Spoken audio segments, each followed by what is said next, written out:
male and female, are they both equal? Like how scriptures tell us about it? Female birth is a lower birth. Every woman is supposed to be married, and the purpose of a woman's body is to have a child. Gender equality, and a woman can do anything a man can do.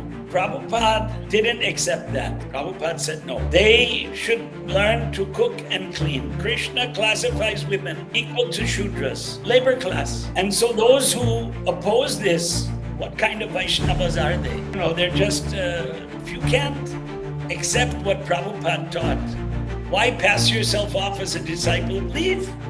Go somewhere else. Hare Krishna, Hare Krishna,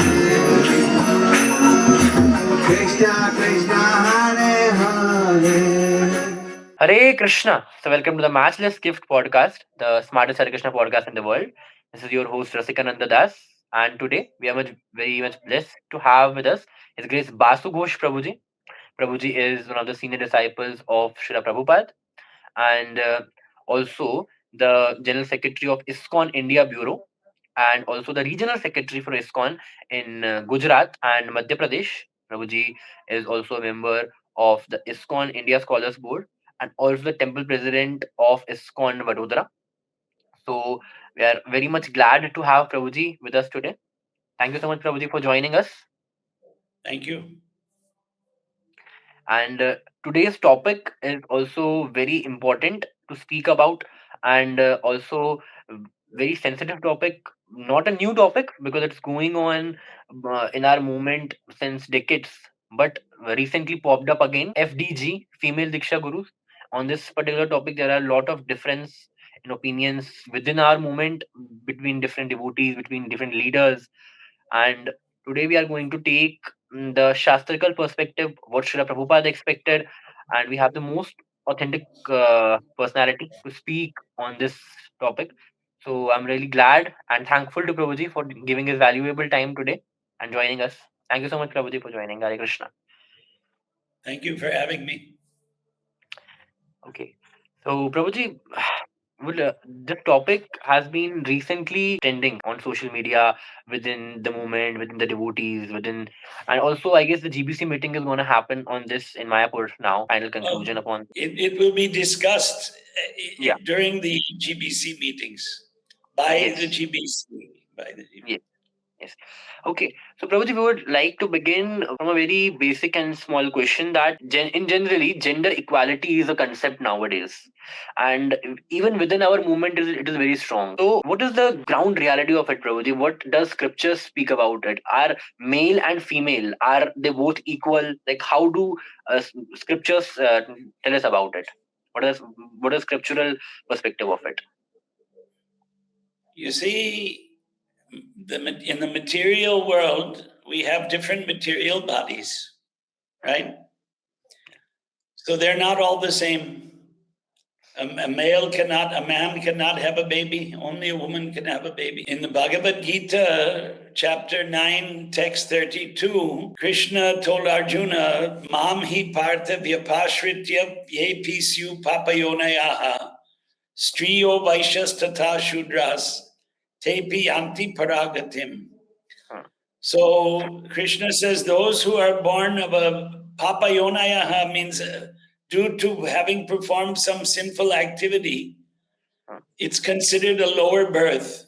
A woman and Shudras with the labor class and the business class. Vaishyas, striyo vaishyas tata Shudras. Now these are the words of Lord Krishna.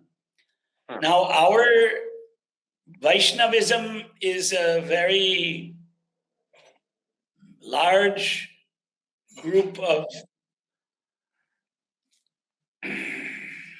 Hindus who believe that Vishnu is the supreme personality of Godhead. Vaishnava means someone who's a follower of Vishnu. And there are 4 Vaishnava Sampradayas according to our Gaudiya Vedanta Acharya Baladev Vidyabhushan, who wrote the Gaudiya Vaishnava commentary on Vedanta Sutra. And he had wrote another book called Prameya Ratnavali. And in the Prameya Ratnavali, he said there are 4 he cites 4 Vaishnava Sampradayas. So we belong to the Madhva Sampradaya. Ramanuja, Madhva, Vishnu Swami, Nimbarkacharya. There are 4 Vaishnavacharyas. Vishnu Swami is not seen anymore. Only Vallabh Sampradaya is there. So in these 4 Vaishnava Sampradayas, the gurus are men. Only in the Gaudiya Sampradaya, the names of 3 women as acharyas are mentioned. Now, when we say acharya, we haven't been actually instructed exactly how they were acharyas, except they were the head of the Vaishnavas. Prabhupada said about Jahnava. And the other 2 we don't know that much about, or I don't know that much about.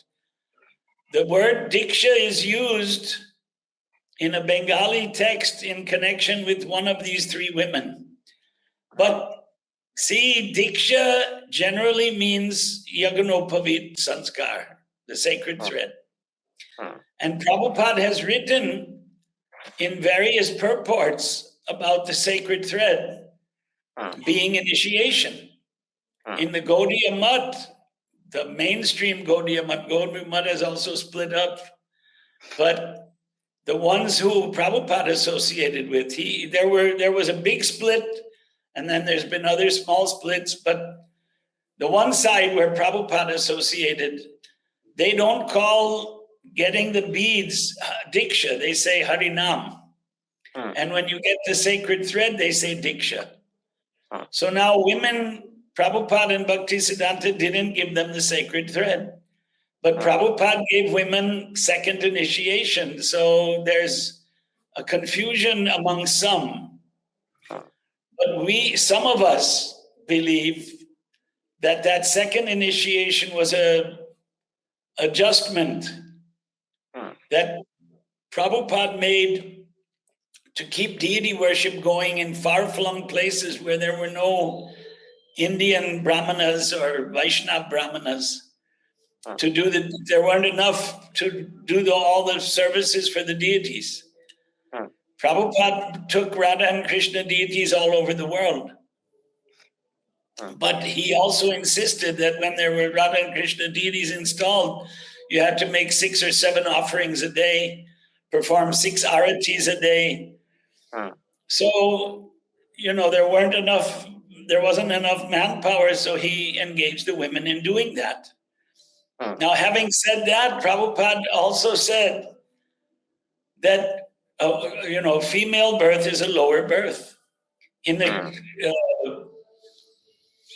purport of Bhagavad Gita 16:7,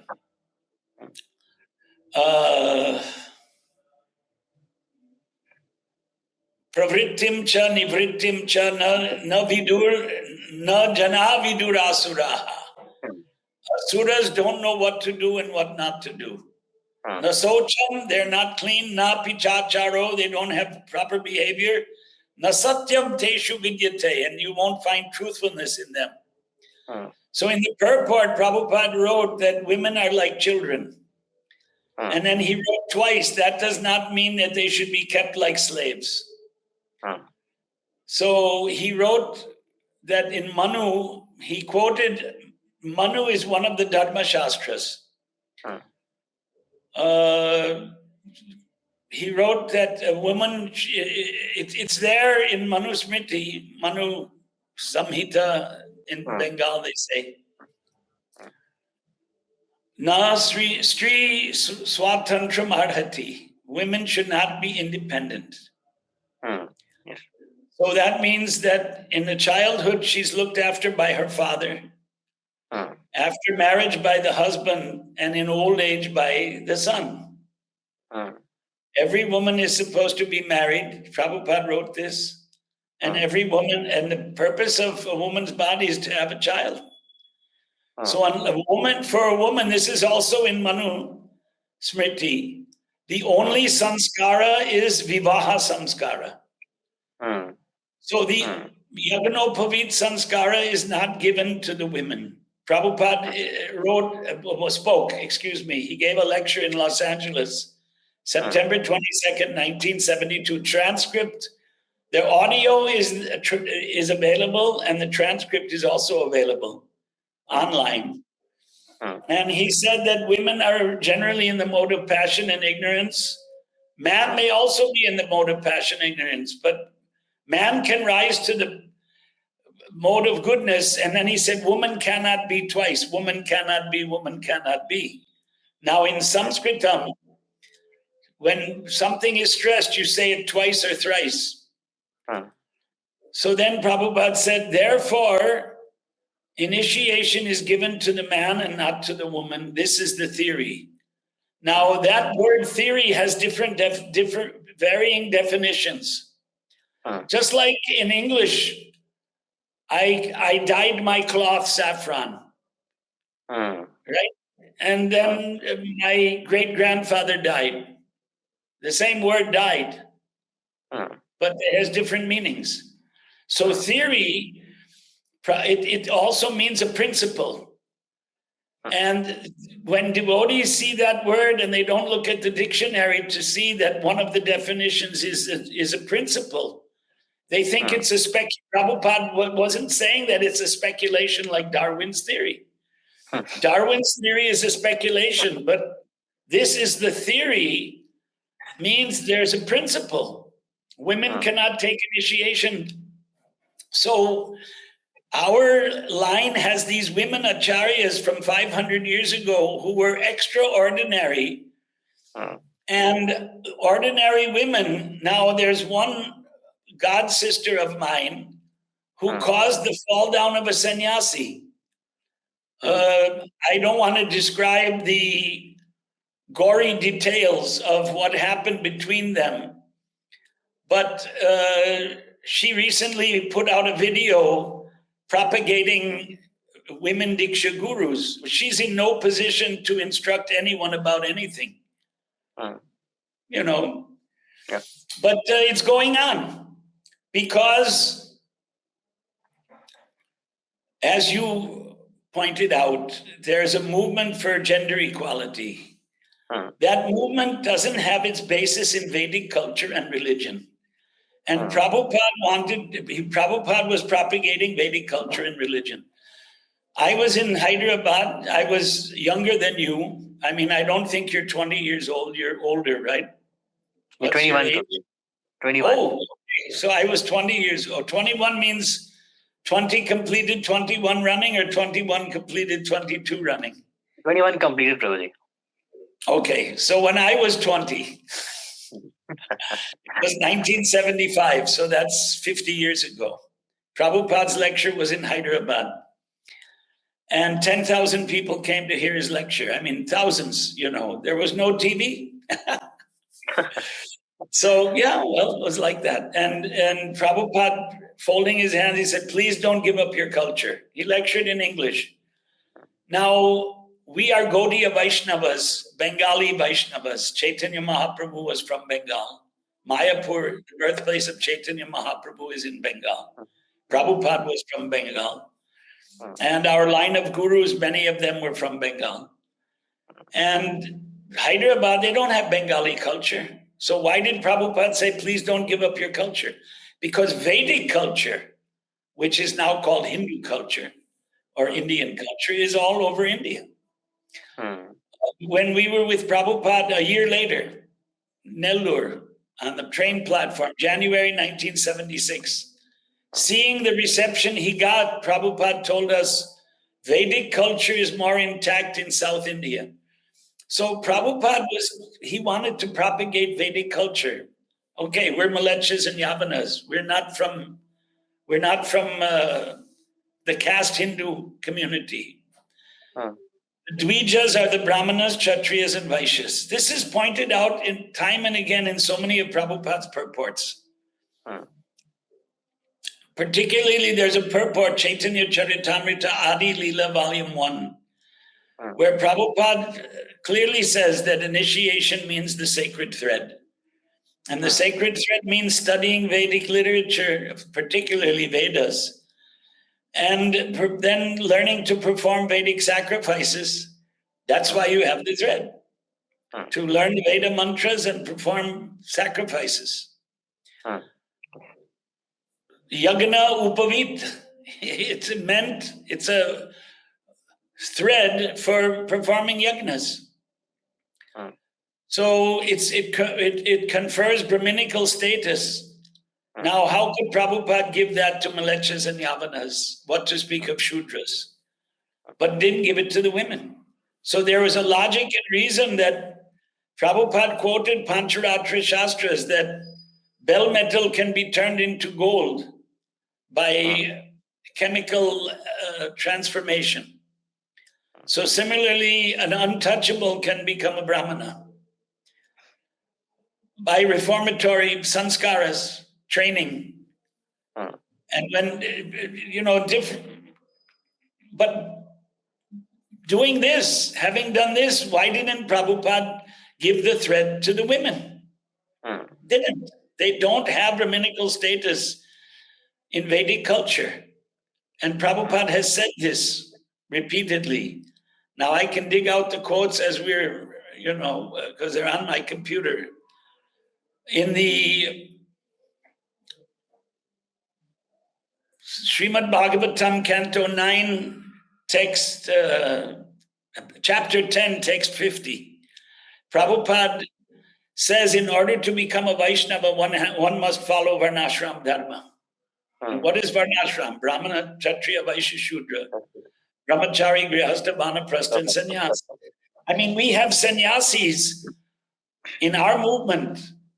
Sannyasi because it's part of Varnashram Dharma, who are saying Varnashram Dharma means the caste system. When they use that phrase, they are denigrating Varnashram Dharma. I mean, one of the ISKCON leaders told me, I don't want to even hear the V word, Varnashram. Chatur Varnam Maya Shrishtam, Gita 4:13, Krishna says, I created the Varnashram. You become a devotee of Krishna means that you have to accept the Varnashram.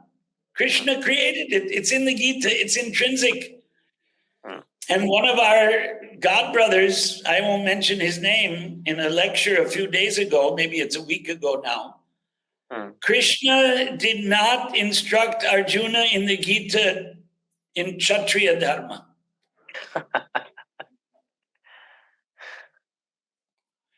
The whole Gita is Kshatriya Dharma. Fight, kill your grandfather, kill your guru. Kill your guru. Dronam cha Bhishmam cha Jayadvratam cha. Gita 11:34. Kill them all. They're all already killed.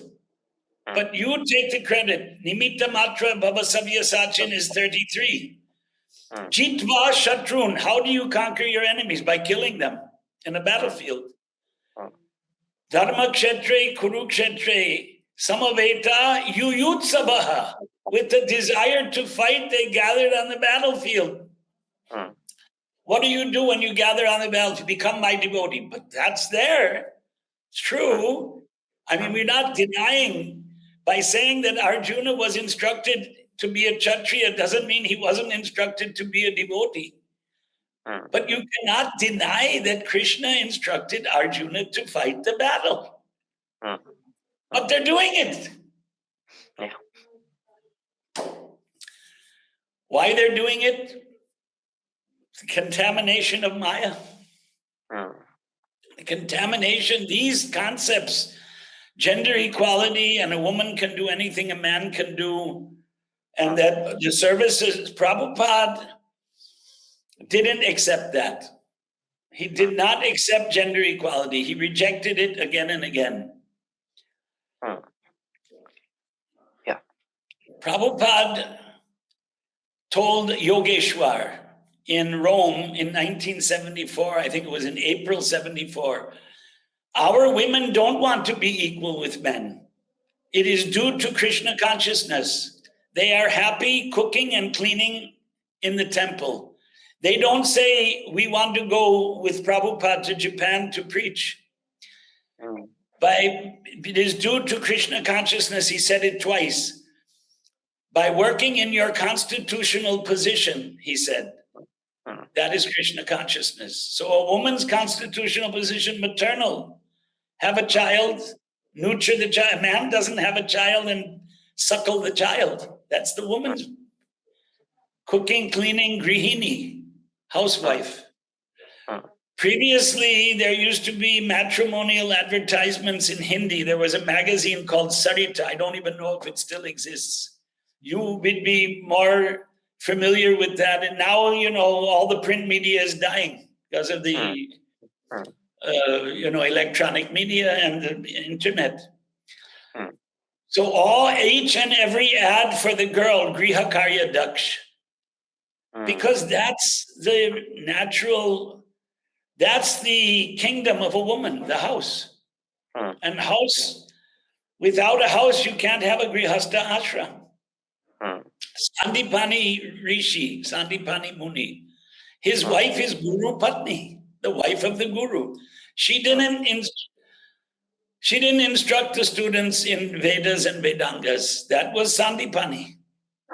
It's there, Bhagwatam 10, 45, 33, and 34. What Krishna and Balaram and Sudama studied in Avanti. Vedas, Vedangas, Upanishads, Yanvikshikim, Tarka Shastra, Vedangas, there are 6 angas of the Vedas. And Dhanurveda, military science. They were Kshatriyas. They should learn military science. And the 64 arts. So it's described in the Bhagavatam. There were no girls there. Satsvarupa asked Prabhupada on a walk, I think, or in his room in Vrindavan in 1974. Prabhupada was talking about establishing a Varnashram college. So Prabhupada, do the women go to the Varnashram college? No, twice. Prabhupada said no. They should learn to cook and clean. The Varnashram college is not meant for the Shudras. So Prabhupada classified women, Gita, Krishna classifies women equal to Shudras, labor class. Now we see in India, the labor class, when they get their paycheck, not in Gujarat and Bihar, but the rest of India, they go to the liquor store as soon as they get their money.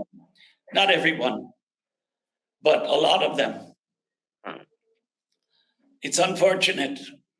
Gujarat, thanks to Mohandas Karamchand Gandhi, there are no liquor stores. In each city, there are 2, and you have to have a license from the district surgeon to purchase liquor. Otherwise, the common man, they don't see liquor stores. So anyway, Indian women, they were trained from the childhood to cook. Now they don't know. The girls don't know how to cook. The girls can't find a husband. Career, work until you're 35 years old, and then you can't, who will you marry at 35? And bearing a child after 30 for a woman is difficult. Nature is created by Krishna. And nature made it so that a woman would have a child at an early age because the body is fit for childbearing. The longer you wait, a woman can have a child at 50, but few and difficult. The body is not so strong. Childbirth is extremely difficult. Men don't have to bear that pain. Women do by nature. Krishna, there's another verse in the 13th chapter of Gita, Karana Gunasangasya, Sad Asad Yoni Janmasu. You get a good birth or a bad birth according to how you behave in this life. Now, that's a human birth. If you get a really bad birth is an animal, plant, insect, snake, aquatic, or bird. They're all ignorant. Even the cow is an animal that's ignorant. But it's, a cow, you go near a cow, they want food. That's all. Animals are for eating, sleeping, mating, and defending. So human birth is rare. And then Gita says, only among thousands of people, hardly one will try to become perfect. And another, out of thousands who are perfect, hardly one knows Krishna. Krishna says, right? What is it? Manushyanam sahasreshu. Kaschit yati siddhaya. Out of thousands, someone will try for perfection. Yatatam api siddhanam. And of those who are perfect, kaschin, maybe someone, mam veti tattvataha, will know me in truth. So it's not so easy to know Krishna and to want to be on the highest platform without actually following the sadhana, purifying yourself, getting rid of this desires for material sense pleasure, which doesn't go away easily. Very, very difficult and very rare. But to then proclaim we're on the highest platform, that's sahajiya. That's nonsense. Yeah. Prabhuji, like you mentioned, that Prabhupada also stressed on this point, and the actual initiation is the Yagnopavit or the Brahman initiation. So I was just going through a letter of Srila Prabhupada in which he mentioned, very clearly he mentioned, I just we'll just show that on the screen later, that the real initiation is second initiation. The first initiation is just for making him prepared. So that he can reach to the Brahmanical standards. So Prabhupada is very clear about it. The real initiation is second initiation. Yeah. That purport, should I read? If you give me a moment. Yes, for sure. For sure. Wait a minute, it might be open. Yeah, it's open. So here, Prabhupada in 9-10-50, where am I going to start from? It's kind of long, so I'll cut out reading some of it. As indicated here by the words Swadharma Nirata Varnashrama Gunanvitaha, the people were good citizens because they accepted the institution of Varna and Ashrama, which arranges society in the Varna divisions of Brahmana, Kshatriya, Vaishya, and Shudra, and the Ashrama divisions of Brahmacharya, Grihastha, Vanaprastha, and Sanyas. This is actual human civilization. People must be trained people must be trained according to the different Varnashram occupational duties, as confirmed in Bhagavad Gita 4:13, Chatur Varnam Maya Shrishtam Guna Karma Vibhagashaha. The four Varnas must be established according to varying qualities and work. The first principle for good government is that it must institute this Varnashram system. The purpose of Varnashrama is to enable people to become God conscious. Varnashrama Charavata Purushena Paraf Puman Vishnor Aradyate. The entire Varnashram scheme is intended to enable people to become Vaishnavas. Vishnur Asya Devata. When people worship Lord Vishnu as the Supreme Lord, they become Vaishnavas. Thus, people should be trained to become Vaishnavas through the system of Varna and Ashrama, as they were during the reign of Lord Ramachandra, when everyone was fully trained to follow the Varnashram principles. So, this is there in Prabhupada's purport. Now, the Gender Equality Gang, what they did, they changed their struggle for female Diksha Guru to Vaishnavi Diksha Guru. Because you can't deny they're on a higher platform, Vaishnavi. But in Chaitanya Charitamrita, Adi Leela, chapter 10, text 137, one of the greatest Vaishnavis, much greater than our god sisters, with no offense intended, and so many other devotee women all over India, and there are crores of devotee Vaishnavis who worship Lord Vishnu. Madhavi Devi is considered one of the 3.5 closest associates of Chaitanya Mahaprabhu. And Prabhupada wrote in the purport, the half being a woman. So is Prabhupada somehow an offender to a Vaishnavi by referring to her as a woman? This is the nonsense that's going on. Prabhupada referred our women, he didn't say our women are Vaishnavis and should never be called women. He never, that's not how Prabhupada referred to our women, as that they must be called Vaishnavis. Otherwise, it's a great offense. You're an offender to the Vaishnavis. That's what they're calling me. But Prabhupada called Madhavi Devi a half, being a woman, in his purport. So it's not a question of pushing women down and denigrating women. We don't believe in that. But okay, 4:23:16 in the Bhagwatam, Canto 4, Chapter 16, Text 23. The translation of this text: when the lion travels in the forest with its tail turned upward, all menial animals hide themselves. Similarly, when King Prithu will travel over his kingdom and vibrate the string of his bow, which is made of the horns of goats and bulls and is irresistible in battle, all demoniac rogues and thieves will hide themselves in all directions. So the purport is very short. It is very appropriate to compare a powerful king like Prithu to a lion. In India, Kshatriya kings are still called Singh, which means lion. You know, it's so funny. Prabhupada says that kings are Kshatriyas. And here, our great guru godbrother is saying that Krishna did not instruct Arjuna to be a Kshatriya. I'm still shocked. And here, Prabhupada says in India, Kshatriya kings are still called Singh, which means lions. And he says it is very appropriate to compare a powerful king to a lion. Unless rogues, thieves, and other demoniac people in a state are afraid of the executive head, who rules the kingdom with a strong hand, there cannot be peace or prosperity in the state. Thus, it is most regrettable when a woman becomes the executive head instead of a lion-like king. In such a situation, the people are considered very unfortunate. Very unfortunate.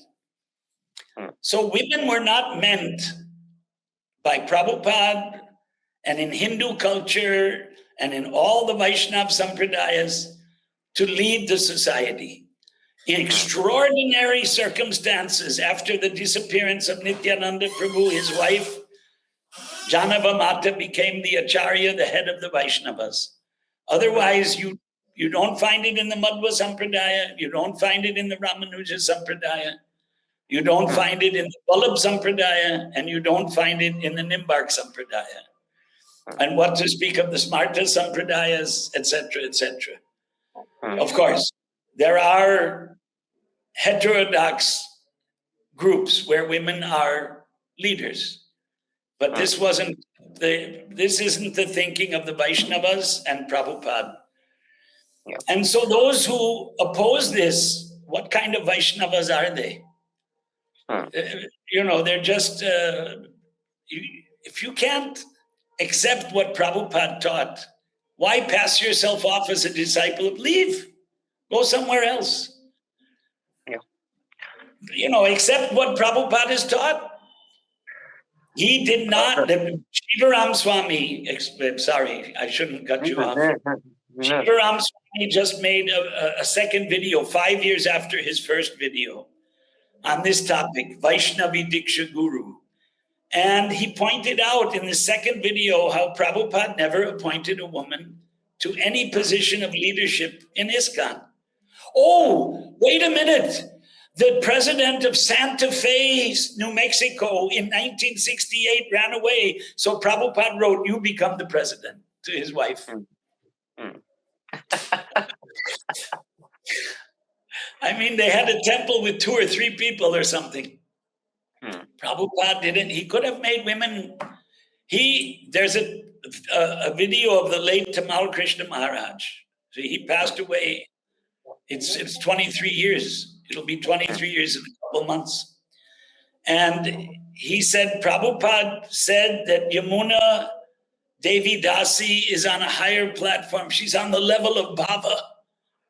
But I would have made her a GBC, but she was a woman. So, Tamal Krishna was Prabhupada's one of his closest confidants, you can say. Prabhupada trusted him implicitly at the end of his life, even before that. But at the end, he was the secretary. Prabhupada knew what he was doing. So, there's a letter that Prabhupada wrote to Jayatirtha. This is, again, before Jayatirtha went off the deep end. Sad story. But Yamuna and Dina Tarine wanted to make a woman's ashram. So Prabhupada said that they let them have that, but we will not support it financially. They can run on their own. He didn't approve of it, a woman's ashram. There's a letter from 1968, not a letter, conversation with Hansaduta. There is no such thing as a brahmacharini, Prabhupada said. All women should be married. That is the principle. By the age of 16 or 14 or 16, all women were married. That was Vedic. That is Vedic civilization. Excuse me. Yeah, go ahead. Yeah. So, Prabhuji, the point you mentioned that if we cannot accept this, then why to call ourselves the followers of Srila Prabhupada? So, Prabhuji, recently a video came from Hridayananda Maharaj, and you also made a reply video on that. So, Hridayananda Maharaj made, I believe, a 1.5 hour video, the first part and also the second part of it, and in which he was saying that Srila Prabhupada did appoint, or Srila Prabhupada will have no problem in it. And also, I've seen, Prabhuji, that even many of the leaders from the movement in the initial time, I don't know what's the current status, but in the initial time, they supported this, like even Bhakti Charu Maharaj or Jayapataka Maharaj, they supported or gave vote in the favor. So, Guruji, why is it like, if you mentioned all these references from Bhagwatam, from different conversations, lectures, letters of Srila Prabhupada, in which he's clearly saying all this. So then why many of our even senior leaders are in the favor of it, and even they are saying that no, Prabhupada didn't have any problem to it or something like that, Prabhuji? Gopal Krishna Maharaj whispered in my ear, he said, I've changed, I don't accept this anymore.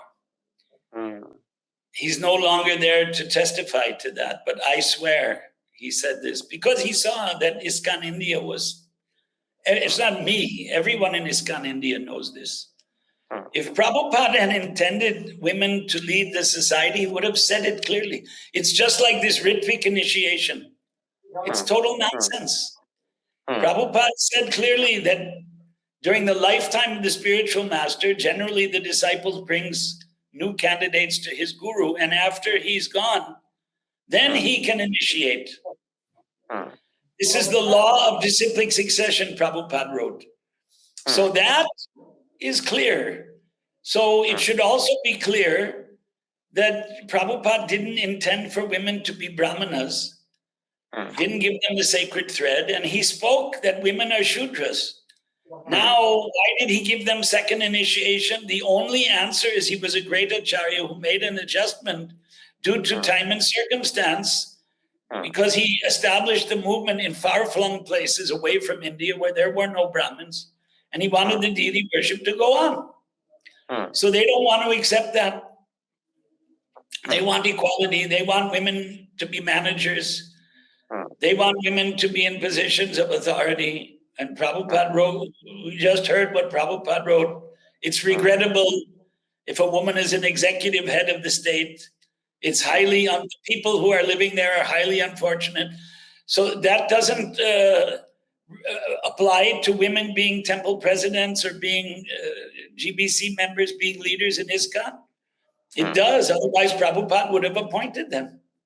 He could have made women GBCs. He could have made them trustees of the BBT, the MVT, the property trustees. Prabhupada made many property trustees, 3 persons per property, no women. So, it's pretty clear, but Mama Maya Duratyaya, Maya is very powerful. And so even devotees of 50 years, I'm 53 years, even devotees who've been around in the movement for 50 years, they get bewildered. They get bewildered. I mean, I know one of our sannyasis who was totally opposed to this. Now he's changing. Prabhupada said in a letter that I want all of my sons and daughters to have the title of Bhakti Vedanta and initiate disciples in the future. He wrote like that. In a private letter to a neophyte disciple in 1969. Now you take that one letter as institutional policy, then you have to admit that Ritviks are also correct. They have one letter, July 9th, 1977. Here, henceforward, there will only be Ritvik initiations. That's not how we should understand our philosophy. By one letter to a neophyte who just joined 2 years earlier. Now compare, we've been in the movement 50 years or 40 years or 30 years, decades. He wrote a letter of encouragement to a neophyte. I want all of my, he didn't make it as a policy decision. His instructions were for all time are in the purports. They should accept that. And the purports say we should be, you see what he wrote in this 9-10-50. And he told Satsvarup women can't go to the Varnashrama college. Then in 77 in Mayapur, he told Harishori, Satsvarup, and others that, Varnashram must be established. I can read from that too, but anyway, you get the point. So Prabhuji, they also point out specifically the example of Jahnava Mata. They just say that even it is mentioned that she gave Harinam initiation, Harinam to many. But as you mentioned that Brahman initiation is the main. We don't even know if she gave Harinam. All we know is she gave lectures behind a curtain. I mean, it might be. I think her life is described in Bhakti Ratnakar, which I didn't study. There are other books about Gaudiya Vaishnavas where, Ganga Mata, Hemlata, they're described. So one of those, not about Jahnava, but one of the other two, it says Diksha. So in the sense of first initiation. But we know that Jahnava, Ganga Mata, Hemlata, they all followed Varnashram Dharma. They didn't put on no kavits.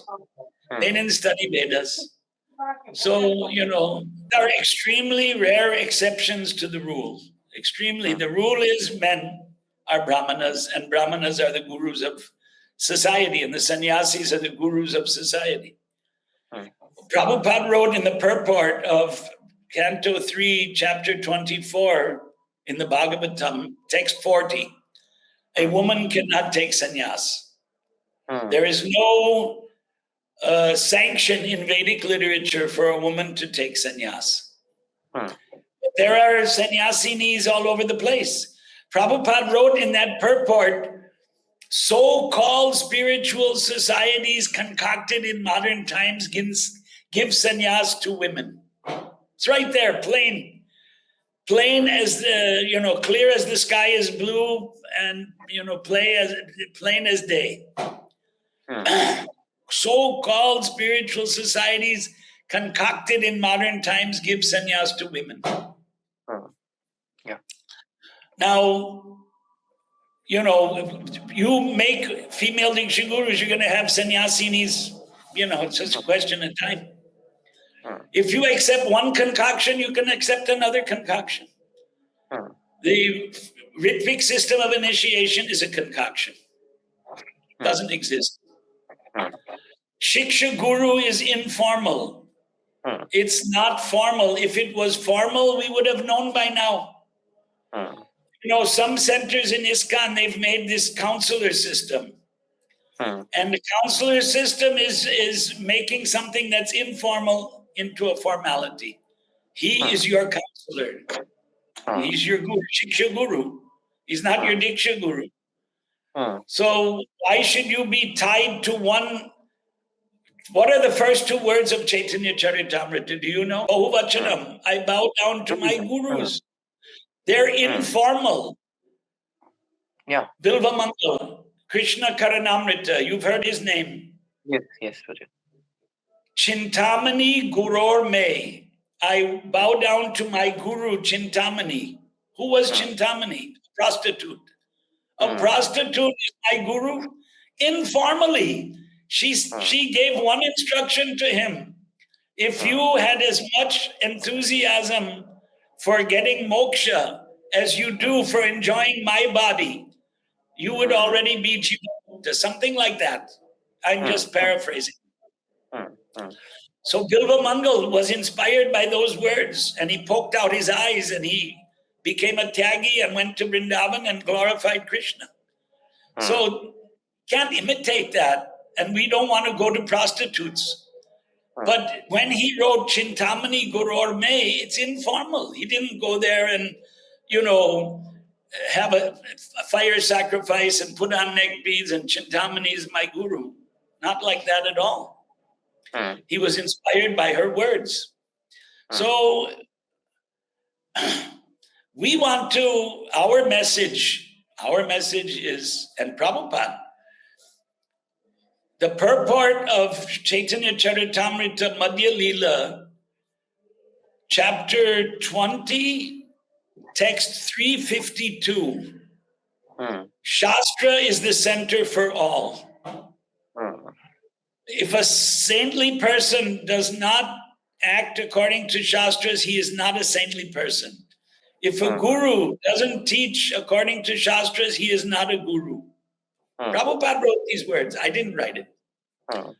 Shastra is the center for all. Books are the basis.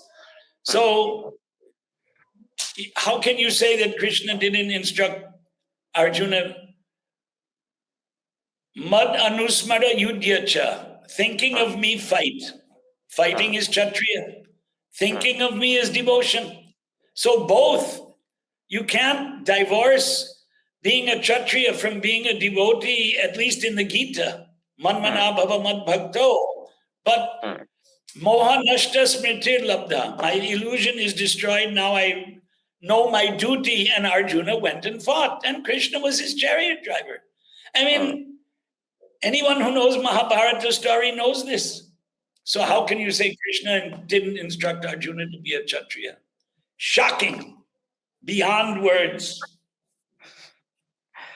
Prabhuji, I just want to know this thing, that where did this concept came from, the female Diksha Guru? Because it was not in the time of Srila Prabhupada, and even after, I don't believe, a few decades after that. So where did this arise, this concept? Just like Ritvik initiation, there was no talk until the late 1980s.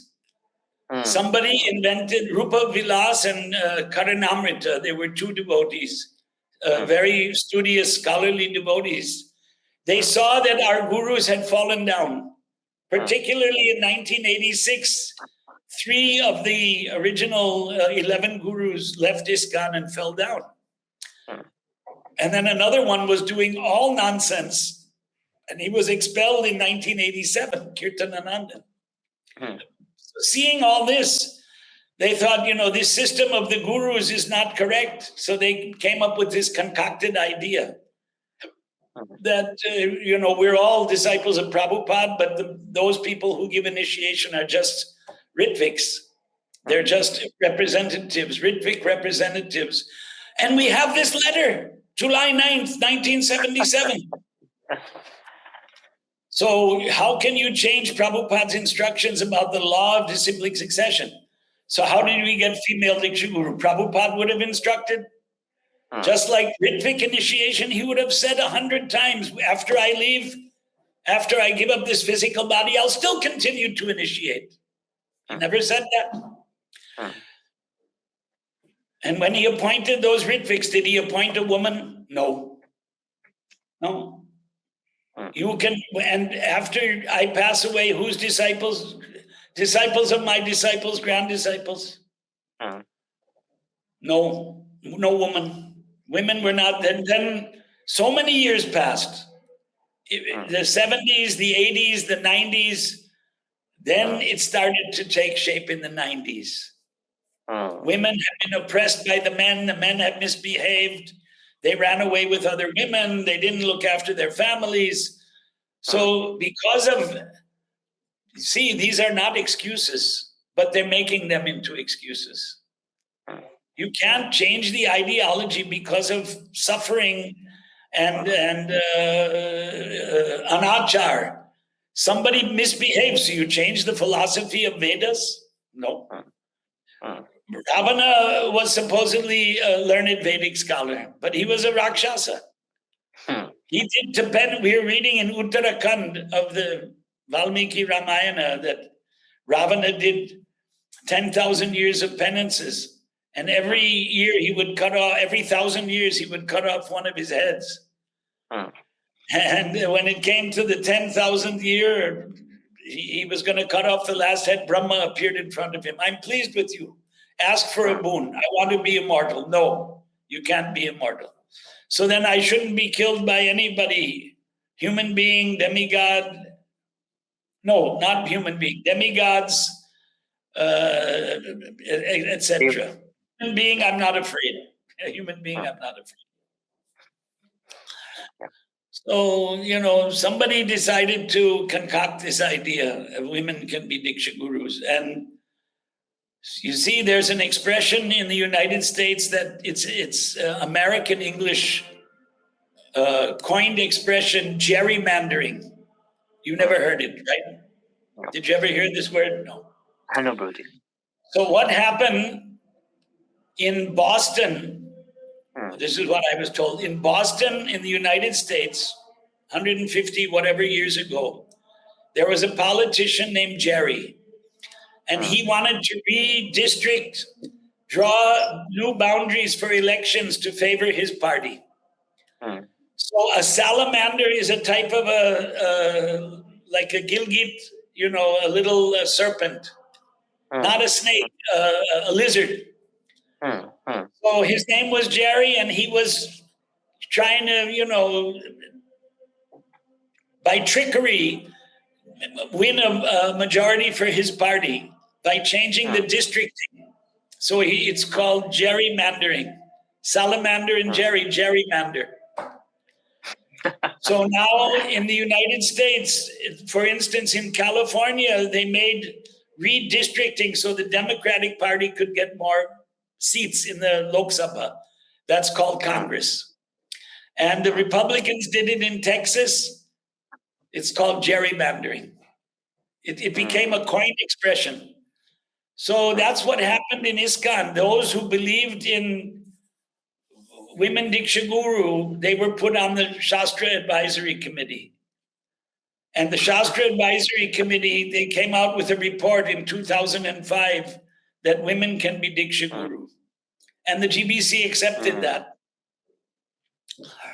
So the opponents were not, there was no dialogue. Then later on, there was a dialogue. It went nowhere. Now there's another dialogue between the Bureau and the GBC.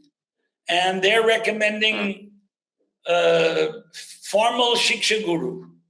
So we say, well, if you can show us in Shastras, we'll accept it.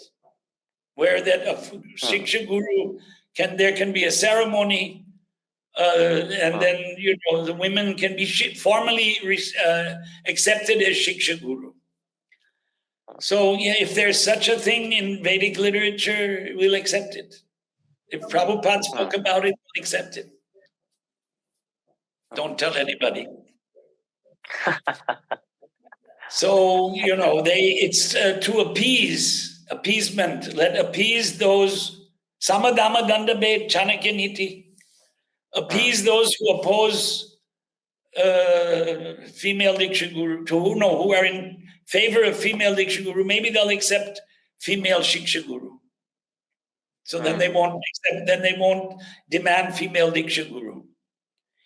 They've changed it to Vaishnavi but in the SAC, when they recommended, they made a paper, the name of the paper was Female Diksha Guru. So it's a gender equality push. It's all along been that. Show us from Prabhupada's teachings where he specifically said that the women, in the letter to Hansaduda in 1969, I want all of my sons and daughters to inherit the title of Bhaktivedanta and initiate in the future. So that we can't accept that as institutional and ideological policy, because it was a private letter to one disciple. There was wasn't in the books. In the books, in the purports, Brahman, Kshatriya, Vaishya, Shudra, women are on the level of Shudra. They should serve their husbands. Sixth canto of Bhagavatam, can't remember the exact verse. It's 6. Patir eva hi nari nam daivatam paramam smritam. A husband is the supreme demigod for a woman. There you go. So a husband is the focus of a life of a woman, not a guru. Prabhupada said it in that lecture in Los Angeles in September 22nd. If a woman serves her husband and the husband serves Krishna, their both life becomes successful, he said. So, Prabhuji, many such instructions. They push it all aside. All pushed to the side. So, Prabhuji, in the end, like, what is your one final message as the General Secretary of the ISKCON India Bureau to all this particular group who are in the favor of this? Have a rethink. Have a rethink. If you, with an unbiased mind, study, both of the quotes, then you'll find that there's no comparison. It's clear Prabhupada wanted a Varnashrama society. He said 50% of my work isn't finished. I haven't established Varnashrama. And in Varnashrama, women are not Brahmanas or Kshatriyas or Vaishyas or Shudras. In the Bhagavatam, there's another verse, right? Bhishma is lying on the bed of arrows. Krishna takes Yudhishthira to get instructions from Bhishma. Then what did Bhishma instructions did he give Yudhishthira? They're in the Mahabharata, they're not in the Bhagavatam. In the Bhagavatam, it just mentions Raja Dharman, the duties of kings. Dana Dharman, the duty of giving charity. Raja Dharman, Dana Dharman, Moksha Dharman, how to get liberation. Stri Dharman, the duties of women. Bhagavad Dharman, the duties of devotees. Samasa Vyasa Yogataha. In brief and in detail, these things were instructed to Yudhishthira. So the duties of women are separate from the duties of the Brahmanas, Kshatriyas, and Vaishyas, and Shudras. Prabhupada said, clean the house, cook in the house. There used to be joint families, they would help each other, and they would look after the home. Sometimes maybe some farming, some garden agriculture, milking the cow. The first thing in the morning when you wake up is to go and milk your cow, not brush your teeth, then go to the toilet. Because the cow has milk from all night. So first thing, get up and milk the cow. Go dohanam. That's the first duty of a householder. So Go Raksha is mentioned in Gita. Vaishya Karma, but everyone, Prabhupada said, used to keep a cow. So the ladies of the house, they would milk the cow, they would cook them. This is all described in Bhagavatam. The gopis were like ordinary women, but they were always thinking of Krishna. But they didn't, that we are on the highest platform, so we should be the rulers of the country. We're on the highest platform, we should be the gurus. It wasn't like that at all. They took care of their children. It says they separated the grains from the chaff. Winnowing grains, it's called. There's a basket. Taking care of cows, calves, not taking care of cows all day. The men would do that. So, It's pretty clear they had household duties, cooking, dadimantanam, churning butter from yogurt, bilona, it's called nowadays. Bilona, you churn the butter, turn the dahi to get the butter, then you cook the butter to get the ghee. So this is what women were engaged in. They were busy all day. They didn't have time for, idle mind is a devil's workshop. They didn't have time for the internet. There was no internet. They would do what did Yashoda and the gopis do? And when they were free, they would sing the glories of Krishna. They would play with Krishna. They had, they were, after thousands and thousands of years of austerities, it's said like that, right? That they did, to become gopis, they did, what was it? The sages in the forest who performed tapasya became gopis. So they weren't ordinary.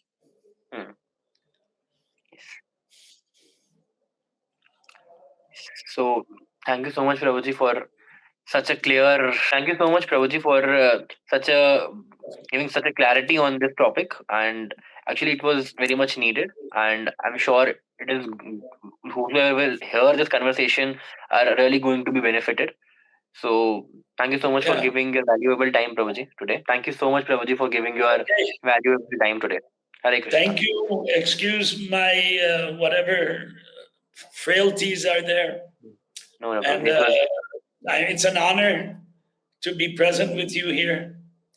And I hope it benefits the younger generation of ISKCON youth of India particularly. Hare Krishna. Hare Krishna, Prabhuji.